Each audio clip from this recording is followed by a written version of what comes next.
বিশ্ব রাজনীতির গুরুত্বপূর্ণ সমাবেশ শুরু হলো জাতিসংঘ সাধারণ পরিষদের বার্ষিক অধিবেশনের মূল পর্ব। এবারে ৮০তম সম্মেলনে যোগ দিচ্ছেন বাংলাদেশ সহ ১৫০ দেশের রাষ্ট্র এবং সরকার প্রধান। এবারের সম্মেলনে আলাদাভাবে গুরুত্ব পাচ্ছে স্বাধীন ফিলিস্তিন রাষ্ট্র গঠনের উদ্যোগ। আমি বুঝি নির্মাণের শিল্প, সালাম স্টিল বোঝে ডিউরেবিলিটি। সালাম স্টিল, মোস্ট ডিউরেবল স্টিল।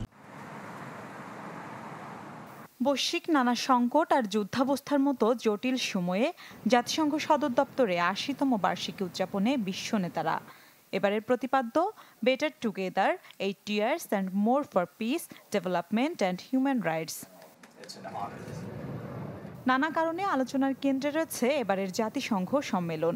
বিশেষ করে ফিলিস্তিনকে রাষ্ট্র হিসেবে স্বীকৃতির আন্তর্জাতিক উদ্যোগ বদলে দিয়েছে দৃশ্যপট।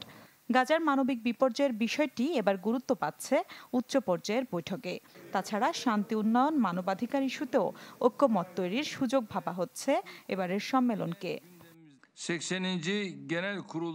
এবারের ৮০তম সম্মেলন অন্যান্য বারের চেয়ে আলাদা, কারণ বেশিরভাগ দেশে ফিলিস্তিনিকে স্বীকৃতি দিয়েছে। আশা করছি এর মাধ্যমে দ্বিরাষ্ট্রভিত্তিক সমাধানের পথ সুগম হবে। সাধারণ অধিবেশনে যোগদান ঠেকাতে আব্বাস সহ ৮০ কর্মকর্তার বিরুদ্ধে ভিসা নিষেধাজ্ঞা দিয়েছে ট্রাম্প প্রশাসন। থাকছেন না রাশিয়ার প্রেসিডেন্ট ভ্লাদিমির পুতিন, চীনের প্রেসিডেন্ট শি জিনপিং ও ভারতের প্রধানমন্ত্রী নরেন্দ্র মোদিও।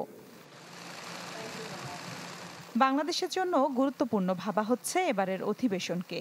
রোহিঙ্গাদের অধিকার প্রতিষ্ঠায় বিশ্ব নেতাদের সামনে তাদের কণ্ঠস্বর তুলে ধরবেন ডক্টর মোহাম্মদ ইউনূস। আগামী ২৬ সেপ্টেম্বর সাধারণ পরিষদে বক্তব্য দেওয়ার কথা রয়েছে তার ভাষণে উঠে আসতে পারে জলবায়ু সংকট, অর্থায়ন, এসডিজি লক্ষ্যমাত্রা পূরণ সহ বিভিন্ন বিষয়। এছাড়া একাধিক উচ্চ পর্যায়ের বৈঠকে অংশ নেবেন প্রধান উপদেষ্টা। মিলা খন্দকার, চ্যানেল 24।